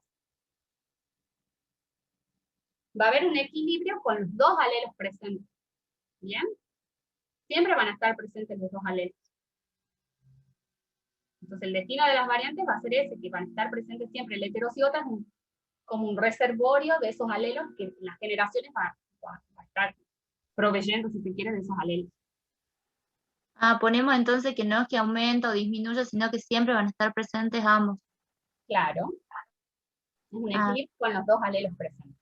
El siguiente punto, esto era lo que les decía, que nosotros habíamos, para que analicen el ejemplo de superdominancia, donde la selección favorece al heterocigota, que pueden analizar en el trabajo práctico cuando vimos extensión del análisis mendeliano, está ese ejercicio ahí, ese ejemplo que es bastante interesante. ¿Bien? Y bueno, y como continuaba este ejercicio, nos dice, habíamos hablado de que la selección natural era un proceso direccional. Yo podía estimar la magnitud y la dirección del cambio, ¿bien? Nos dice, el cambio de las frecuencias alélicas se calcula como delta de Q. A continuación se presentan modelos simplificados de su cálculo para los distintos casos de selección. A partir de los mismos, identifique los factores que afectarán el cambio de las frecuencias alélicas en una población debido a selección.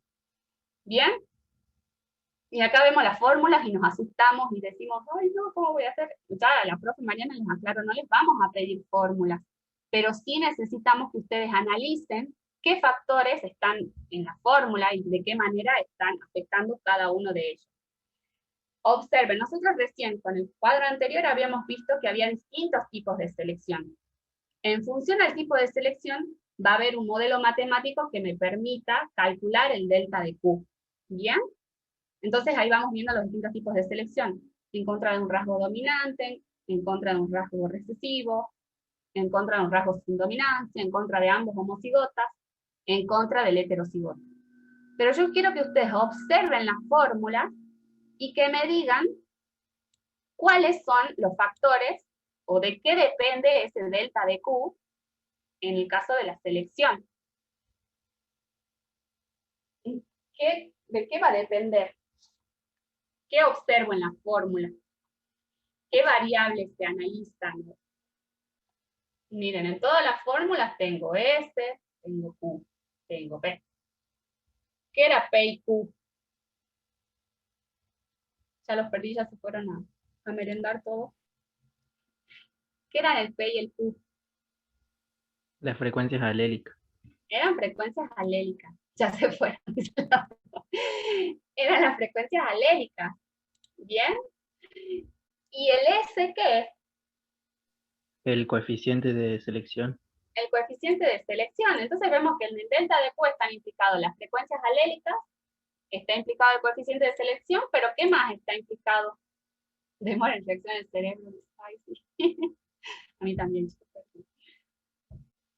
¿Qué otra cosa? Miren, acá nos va a dar la pista. En función de la relación de dominancia que existe entre los alelos, va a ir cambiando la forma de calcular el delta de Q. Entonces, el delta de Q va a depender de la relación de dominancia entre los alelos, de la intensidad de la selección, reflejada en los valores de coeficiente de selección o eficacia biológica, y de las frecuencias alélicas iniciales. ¿Bien? Profe, ¿y cuándo utilizamos cada una de esas fórmulas? Yo las van a utilizar en los ejercicios que les voy a dar para que los hagan en la casa. ¿Bien? A los ejercicios van a poder hacer, a ver, ya les digo, porque ya terminamos la clase. El 6 lo pueden hacer, y el 7 también lo pueden hacer.